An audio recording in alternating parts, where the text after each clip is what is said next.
भारत माता की, भारत माता की। मंच पर आसीन राष्ट्रवादी कांग्रेस पार्टी शरद पवार गुट के राष्ट्रीय अध्यक्ष, राज्यसभा के सांसद, महाराष्ट्र को नेतृत्व देने वाले आदरणीय शरद पवार जी, मंच पर आसीन मराठियों की शान, महाराष्ट्र ही नहीं कोरोना के समय में जनता की सेवा कर कर पूरे देश में अनुकरणीय उदाहरण प्रस्तुत करने वाले आदरणीय उद्धव ठाकरे जी, मंच पर आसीन पूर्व गृह मंत्री और मोदी सरकार ने 14 महीने तक जिनको जेल में रखा, भाई अनिल देशमुख जी, लेकिन उनको झुका नहीं पाए। मैं उनका अभिनंदन करता हूं। कांग्रेस पार्टी के नेतागण, विधायकगण, आम आदमी पार्टी के कार्यकर्ता साथियों, नेताओं, मैं महाराष्ट्र की जनता को, वर्धा की जनता को नमन करता हूं, अभिनंदन करता हूं। आपने इतनी बड़ी तादाद में इस रैली के अंदर इकट्ठा होकर ये बताने का काम किया है कि एनसीपी के प्रत्याशी अमर काड़े यहां से चुनाव जीतने जा रहे हैं, उनको आप चुनाव जिताने जा रहे हैं। साथियों और दोस्तों, आज क्या जुर्म कर रहे हैं मोदी जी? दिल्ली के मुख्यमंत्री को जेल में डाल दिया, 3 बार के चुने हुए मुख्यमंत्री को जेल में डाल दिया। जिस आदमी ने दिल्ली के लोगों के लिए शिक्षा का इंतजाम किया, बिजली का इंतजाम किया, पानी का इंतजाम किया, दवाओं का इंतजाम किया, नरेंद्र मोदी की सरकार केजरीवाल को इंसुलिन नहीं दे रही है, दवा नहीं दे रही है। ये जुर्म है, जाति है, इसका जवाब आप लोगों को देना है। अपने वोट की ताकत से आपको इसका जवाब देना है। हेमंत सोरेन झारखंड के मुख्यमंत्री, आदिवासी समाज के नेता, उनको पकड़ के जेल में डाल दिया। आज पूरे देश के अंदर पार्टियों को तोड़ने का काम कर रहे हैं। बाला साहब की शिवसेना, उद्धव ठाकरे जी की शिवसेना, उनकी तीर कमान चोरी कर ली मोदी जी ने। शरद पवार जी की घड़ी चोरी कर ली मोदी जी ने। अरे ये घड़ी चोरी करने वाले, तीर कमान चोरी करने वालों को जवाब देना है। इनकी जमानतें महाराष्ट्र के अंदर जब्त कराने का काम करना है। बोलो, कराओगे कि नहीं कराओगे? हाथ उठा के बताओ। तैयार हो? तैयार हो? शिवसेना की तीर कमान चुरा ली, शरद पवार जी की घड़ी चुरा ली। ये छत्रपति शिवाजी महाराज की धरती है और छत्रपति शिवाजी महाराज ने सबसे बड़ी एक ही शिक्षा दी है, गद्दारों को माफी नहीं। गद्दारों को, गद्दारों को, गद्दारों को, जिन्होंने महाराष्ट्र की जनता के साथ गद्दारी की, जिन्होंने हमारे इन 2 नेताओं के साथ गद्दारी की, जिन्होंने पार्टियों को तोड़ने का काम किया, उनकी जमानतें जब्त करा के भेजना।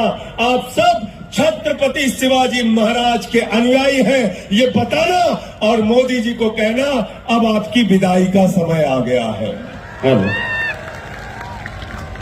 अभी अनिल देशमुख जी कह रहे थे, उसके पहले हमारे नेता कह रहे थे मोदी जी की गारंटी। मैं बताता हूं मोदी जी की क्या गारंटी है। आप बोलना, मोदी जी की क्या गारंटी है मैं बताना चाहता हूं आपको। मोदी जी की एक ही गारंटी है, एक ही गारंटी। नरेंद्र मोदी की गारंटी है झूठ बोलने की गारंटी, झूठ बोलने की गारंटी। गलत तो नहीं कह रहा हूं, गलत तो नहीं कह रहा हूं। बोले थे 2 करोड़ नौकरियां नौजवानों को दे दिया, क्या झूठ बोला ना? बोले थे किसानों की आय 2 गुना हो जाएगी, 2 गुना हो गई, क्या झूठ बोला ना? बोले थे इतना काला धन इतना काला धन लाएंगे, इतना काला धन लाएंगे कि हर आदमी के खाते में कितना जमा हो जाएगा? कितना जमा होगा? जोर से बोलिए। 15 पैसे भी आपके खाते में नहीं आए। 15 पैसे भी आपके खाते में नहीं आए। हमारी बहनें, हमारी माताएं जो यहाँ पे बैठी हैं, इन्होंने अपने पति से छिपाकर घर के संदूक में 1500 की नोट जो रखी थी, ये सोच के रखा था कि जब घर में कोई बीमार होगा ये पैसा काम आएगा, जमीन का टुकड़ा खरीदना होगा ये पैसा काम आएगा, बेटी की शादी होगी ये पैसा काम आएगा। नरेंद्र मोदी जी ने कहा, माताओं और बहनों, नोटबंदी है, लाइन में लग के पैसा जमा कर दो। वो भी आपका लूट लिया, वो भी पैसा आपको लूट लिया। तो मोदी की गारंटी है झूठ बोलने की गारंटी। इसीलिए मैंने भारतीय जनता पार्टी का नाम रखा है भारतीय झूठा पार्टी, झूठ बोलने वालों की पार्टी।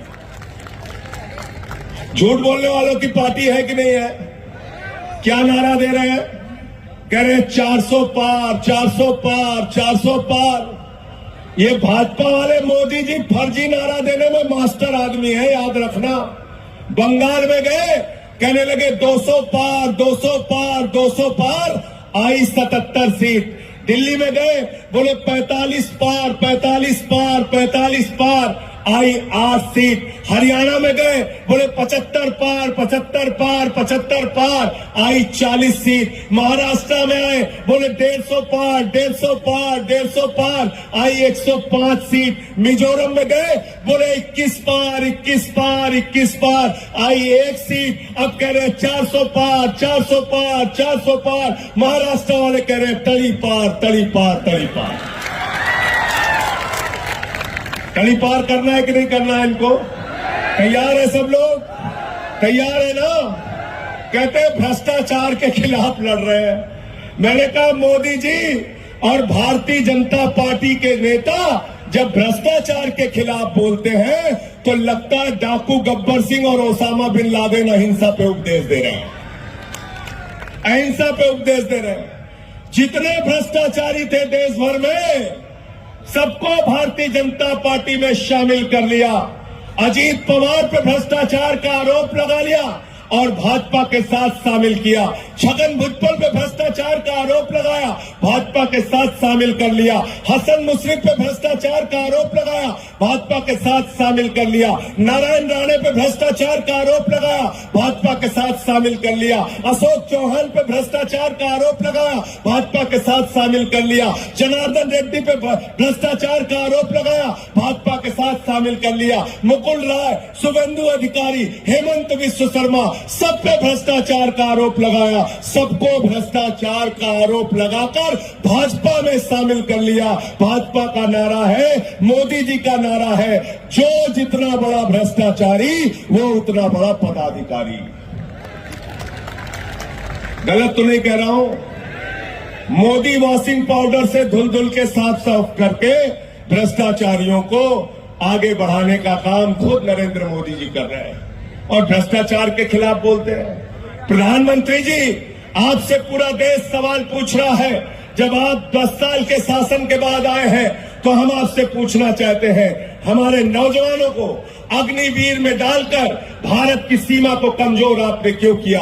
भारत की सीमा को कमजोर करने का काम आपने किया। चीन की घुसपैठ हो रही है, 20 जवान हमारे शहीद हो गए। आज आपसे हम सवाल पूछना चाहते हैं, महंगाई को आपने आसमान पे पहुंचा दिया। 2014 में आपने मोदी जी हमसे कहा था, जब घर से निकलना तो घर का सिलेंडर देख के निकलना। मैं महाराष्ट्र के लोगों आपसे कहने के लिए आया हूं, वर्धा के लोगों आपसे कहने के लिए आया हूं, गांधी की धरती पे आपसे कहने के लिए आया हूं, जब वोट देने के लिए जाना तो घर का सिलेंडर जरूर देख के निकलना। निकलोगे कि नहीं सिलेंडर देख के? उद्धव साहब ने मुझे कहा कि वर्धा वालों को बता देना, मोटरसाइकिल भी देख के निकलेंगे। 120 रुपए लीटर पेट्रोल भरवाया आपने, 120 रुपए लीटर। ट्यूबवेल भी देख के निकलना है, 100 रुपए का डीजल उसमें भरवाया। सरसों का तेल 250 रुपए लीटर आपको मिला। महंगाई आसमान पे आपने पहुंचा दी। बेरोजगारी 45 सालों में सबसे ज्यादा पहुंचा दी। 15 लाख करोड़ रुपए अपने चंद पूंजीपति दोस्तों का माफ किया। 3.5 लाख करोड़ रुपए बैंक सेटलमेंट के जरिए चंद पूंजीपतियों का माफ किया। और हिंदुस्तान के गरीब आदमी के हिस्से में 82 करोड़ लोगों को आप 5 किलो राशन पे जिंदा रखते हो। आप कहते हो मोदी जी भारत 5वीं बड़ी अर्थव्यवस्था है, 5वीं बड़ी अर्थव्यवस्था है। अरे पर कैपिटा इनकम के मामले में हम 142वें स्थान पे खड़े हैं। शर्म आती है। ये सरकार सत्ता में बैठी हुई है, इसको उखाड़ कर फेंकना है। भारत का संविधान बचाना है, भारत का लोकतंत्र बचाना है और मोदी की तानाशाही को हटाना है। जिन लोगों ने शरद पवार जी के साथ गद्दारी की, जिन लोगों ने उद्धव ठाकरे जी के साथ गद्दारी की, वो मोदी की पार्टी जिसने महाराष्ट्र की सरकार को गिराने का काम किया, उसकी जमानतें जब्त करा देना। साथियों 41 सीट पिछली बार आई थी उद्धव ठाकरे जी के सहयोग से, 18 सीट इनकी थी, 23 सीट बीजेपी की थी। अगर ये 41 सीट महाराष्ट्र ने कम कर दी तो याद रखना फिर बीजेपी आने वाली नहीं है। कम करोगे कि नहीं करोगे? कम करोगे ना? 41 सीट कम करोगे ना भाजपा की?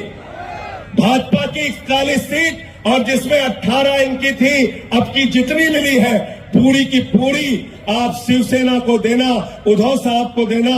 और जो इनके साथ पिछले बार में 18 सीट इनकी जुड़ी थी, अब वो इंडिया गठबंधन के साथ वो सीटें जुड़ेंगी, सरकार बनेगी। महाराष्ट्र की जय दिल्ली में भी होगी, याद रखना। ये नेता जब पहुंचेंगे तो महाराष्ट्र की जय होगी, महाराष्ट्र की जय होगी। छत्रपति शिवाजी महाराज के सिद्धांतों पर हम आगे बढ़ेंगे और देश के संविधान को बहुत बड़ा खतरा है। अंत में एक बात कह के अपनी बात को खत्म करूंगा। जिस तरह से आज नेताओं को गिरफ्तार किया जा रहा है, जेल में डाला जा रहा है, जिस तरह से लोकतंत्र की हत्या की जा रही है, विधायकों को तोड़ा जा रहा है, ईडी का डर दिखाया जा रहा है, सीबीआई का डर दिखाया जा रहा है। बैठे अनिल देशमुख जी 14 महीने तक जेल में रहे, संजय रावत जी जेल में रहे, मुझे जेल में रखा। मैं कहना चाहता हूं मोदी जी 6 महीने नहीं 6 साल जेल में रखोगे, हमारे मनोबल को और हौसले को तोड़ नहीं पाओगे। तुम्हारी लाठियों से और मुकदमों से हम डरते नहीं। देश के संविधान को खतरा है। आज देश का संविधान खत्म करने की कोशिश भाजपा के लोग कर रहे हैं। इनका अयोध्या का कैंडिडेट लल्लू सिंह जो सांसद है, वो कहता है 400 सीट दे दो, संविधान बदलना है। ज्योति मिर्धा इनकी प्रत्याशी कहती है 400 सीट दे दो, संविधान बदलना है। अनंत हेगड़े इनका पूर्व केंद्रीय मंत्री कहता है 400 सीट दे दो, संविधान बदलना है। मेरठ से अरुण गोविल प्रत्याशी है बीजेपी के, कहते हैं 400 सीट दे दो, संविधान बदलना है। मैं कहना चाहता हूं जब तक हम लोग जिंदा हैं, बाबा साहब डॉक्टर भीमराव अंबेडकर के संविधान को बदलने नहीं देंगे। तुम संविधान बदलना चाहते हो, तुम हमारे वोट की ताकत छीनना चाहते हो, तुम चुनाव देश के अंदर खत्म करना चाहते हो, तुम आरक्षण की व्यवस्था को खत्म करना चाहते हो। मोदी जी हम ये काम होने नहीं देंगे। न संविधान खत्म होने देंगे, न चुनाव खत्म होने देंगे, न ही आरक्षण खत्म होने देंगे। देश के लोगों के साथ जो न्याय हो रहा है वो न्याय होता रहेगा। आपने 10 साल तानाशाही कर ली, अब आपकी तानाशाही का अंत होगा। महाराष्ट्र जागेगा, पूरा हिंदुस्तान जागेगा और मोदी जी का सफाया करने का काम, उनकी पार्टी का सफाया करने का काम करेगा। बहुत बहुत शुक्रिया, बहुत बहुत धन्यवाद। इंकलाब, भारत माता की, भारत